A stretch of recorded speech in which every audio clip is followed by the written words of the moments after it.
Hi. So, I just wanted to give my jewel for today in regards to starting late in the game.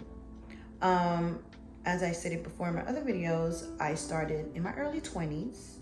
I did a few very few indie films. I did like a commercial for a game, some type of board game. I forgot the name. It was a brain board game, but it was for the internet, right? So I did very few things. I was taking a lot of workshops, a lot of classes. I was very new to the game. I started in the school, which I will not name, by a very famous teacher. I was in the school when the school was more underground. Yeah, I learned a lot from that school. It was challenging. It was a challenging school. It was a school where I feel like if you are a seasoned actor, been acting for a long time, you definitely should attend that school because it makes you filter through your bullshit, and then as a seasoned actor, you'll have more common sense into like, nah, that's bullshit. Nah, that's real. I'm gonna use that. Whereas me at the time, I was very new and naive coming in, and they were filling my head with, acting school are for dummies, like getting your grad school and things like that. Those are for dummies. You don't need, if you want to be a bad actor, you go there, but if you want to be a good actor, you come here. Totally naive. But I have to say, they definitely helped you connect emotionally to characters. Like, I definitely picked up some jewels from them, right? But it was a very challenging school, like mentally challenging. It's kind of like those schools that they talk about that really tell you, you're bad, and it made you cry. Every freaking scene you did, you were crying because you felt you weren't worthy enough, you weren't good, But they did teach good jewels in how to dissect a scene, a character, what you need, but I wouldn't recommend that school to anybody, unless you want to be emotionally damaged. So I started with that. So when I was doing that, I was still kind of finding myself, and then I did the whole LA thing, moved to LA and lived there for 4 years. And then that's when I realized in LA, I was like, maybe this isn't for me. So I stopped acting. I got pregnant with my first son. Me and the father of my children, we decided to move back, because he was there for military, moved back. And, I realized, I was like, maybe I should do corporate. Because I come from a family, a lot of Caribbean families usually like drilling their children's head. You get a college degree and you get a real job. You get a career, lawyer, doctor, especially Haitians. Lawyer, doctor, engineer, that's what you should do.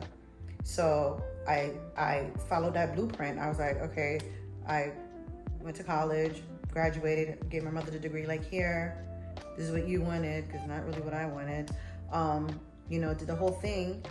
And I was working in corporate America on and off before acting. And then once I started acting in my 20s, I stopped. And of course I was broke, working all these different little jobs that actors do, waiter, waitering, host, things like that.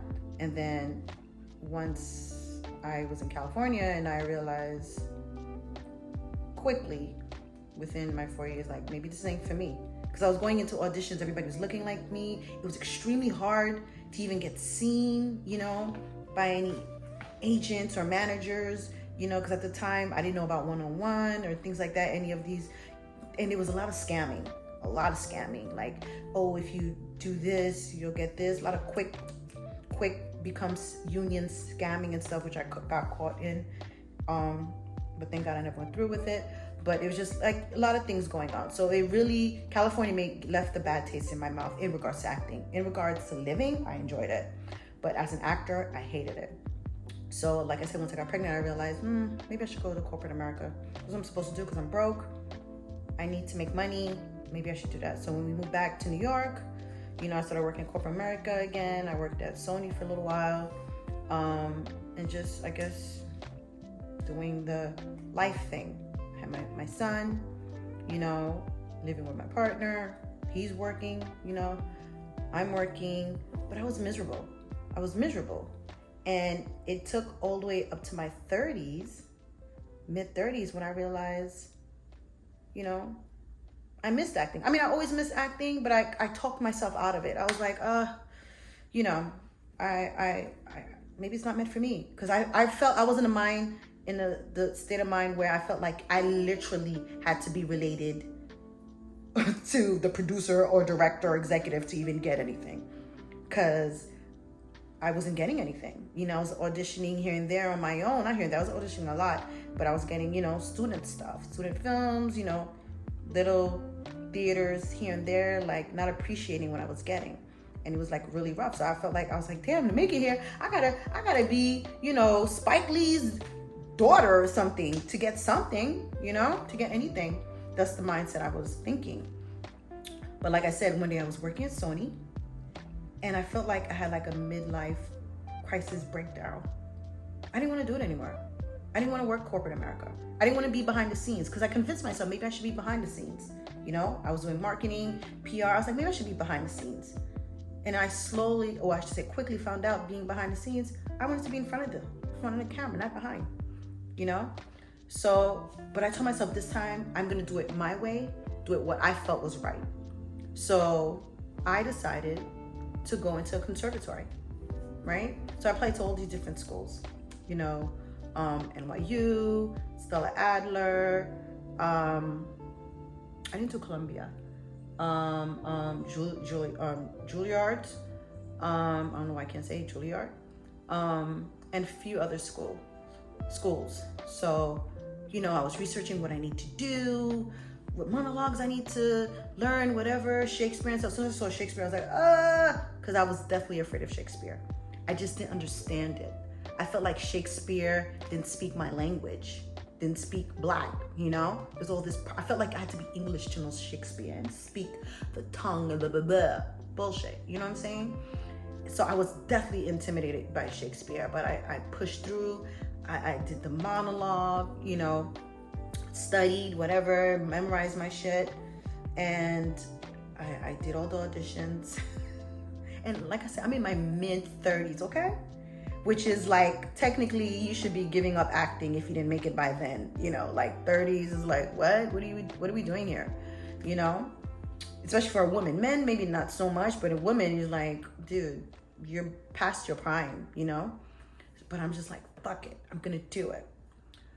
So I did all the auditions. It was an experience. Juilliard definitely emotionally broke me. I was devastated.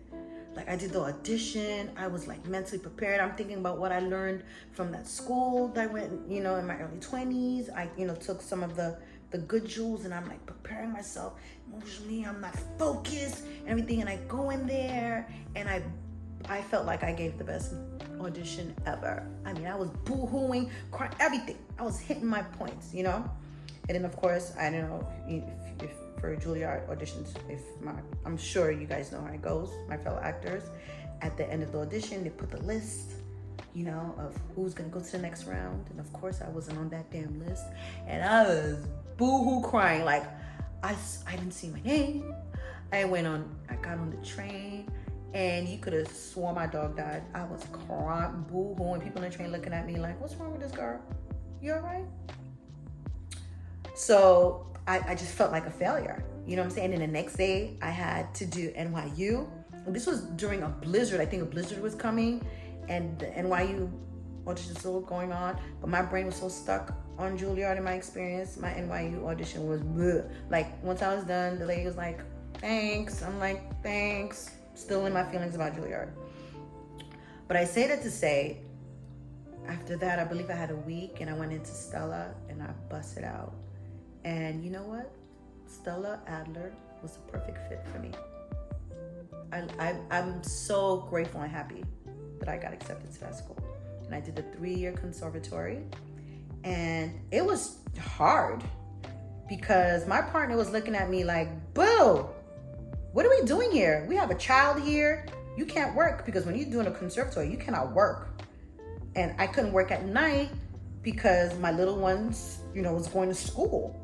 So the daytimes is fine, 9 to 5, you know, because the classes were long. But by the time I get out, I can't have a job unless I'm working nights as a waiter somewhere. And I couldn't do that because I have a child that I had to take care of, you know, and help do homework and stuff.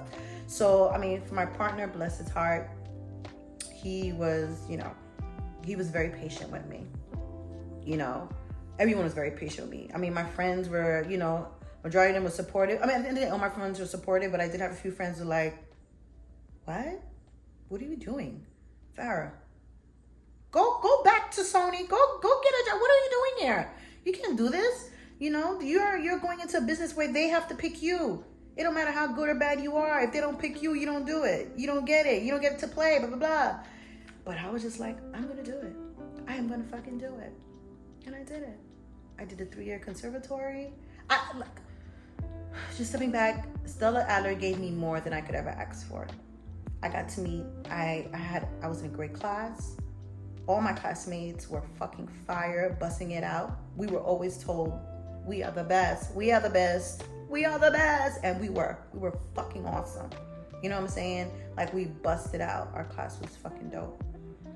And then once I graduated, I got accepted to the showcase for the school, which is another challenging thing, but I got accepted and I was beyond proud. And then once I was done with the showcase, I got an agent and manager. I got a plethora of agents that were looking for me, but I finally landed with one and a manager who I still have to this day and who are fucking awesome. And it was a fucking blessing. And sometimes I have to remind myself when I get frustrated and maybe the auditions, I'm not getting pinned enough, or sometimes if I have a little drop with auditions, I have to constantly remind myself. There was a time, Farrah, that you were begging and crying, especially when I was in California, for an agent or a manager, and you couldn't get not one. You got one rinky-dinky agent who was a scammer, who you couldn't even go see. Whereas my agent manager's open door policy, I can see them, call them anytime. You know what I'm saying? And they've helped me so much that I've booked since I've graduated. You know what I'm saying? I've done, you know, different roles. And of course, like any actor's like, you want more, you want more, you want more, you know? And I deserve more. Why fucking not? You know what I'm saying? But I'm so grateful for where I'm at, you know? And I have to remind myself sometimes when I think about, gosh, there was a time you couldn't even get no one. What? Go for a real audition? Supposedly real audition? Like go on a set? I'm filming with other professional known actors? What? So I say this to say it's never too late to jump in the game. Okay? And don't get me wrong, there are times where you're going to be sad because you want things to go quicker. And that's something I'm going to talk about in my next video, is that when you're an older actor, I'm speaking for me, I don't know how everybody else is, I'm always on some time shit. Like, oh my God, time is of the essence. You know what I'm saying? Like I need to book and get out there quicker because I'm getting older, you know, having that worry, and I have to fight it every day. I have to literally fight it every day. You know what I'm saying? I voice it and I have to like shut it down.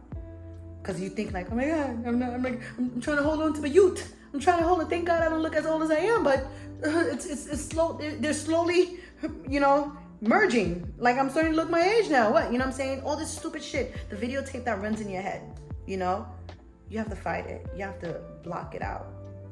Block it out. And just shine. Just work on your craft. However that may be. Work on your craft. Work on yourself. Be your biggest fan. You know what I'm saying? And you just push through. So yeah, I just wanted to drop that jewel, you know, that gem. And I'm going to be doing a lot of these, maybe like once a week, once every 2 weeks or something. You know, just drop a gem. All right? Don't forget to like and subscribe to my video. And I hope you enjoyed this. Bye-bye.